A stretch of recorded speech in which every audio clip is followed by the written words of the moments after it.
Pay স্কেলসহ ৩টি বেতন কমিশনের প্রতিবেদন ও সুপারিশ প্রণয়নের জন্য নতুন করে একটি কমিটি গঠন করা হয়েছে। বাংলাদেশে মূলত ৩ ধরনের বেতন কমিশন রয়েছে: জাতীয় বেতন কমিশন, যা সব সরকারি কর্মচারীদের জন্য; জুডিশিয়াল সার্ভিস পে কমিশন, বিচার বিভাগের জন্য; এবং সশস্ত্র বাহিনী বেতন কমিটি, সেনা সদস্যদের জন্য। এই ৩টি কমিশনের প্রতিবেদন পর্যালোচনা ও সুপারিশ চূড়ান্ত করার জন্য সরকার নতুন কমিটি গঠন করেছে। ২২শে এপ্রিল সরকার আনুষ্ঠানিকভাবে এই কমিটি পুনর্গঠন করেছে।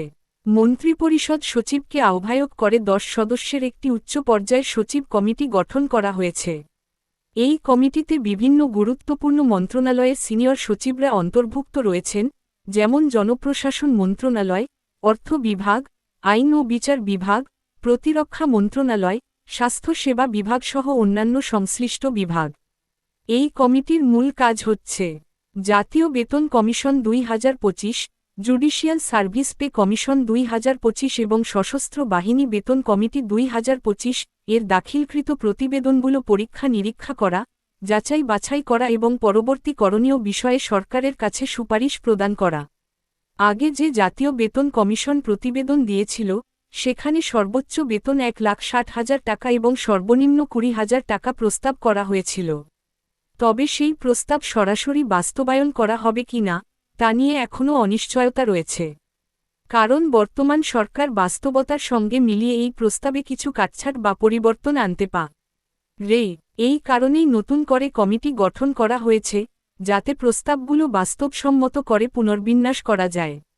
প্রজ্ঞাপন অনুযায়ী, কমিটি প্রয়োজন অনুযায়ী বৈঠক করবে এবং নির্ধারিত সময়ে সরকারের কাছে প্রতিবেদন জমা দেবে।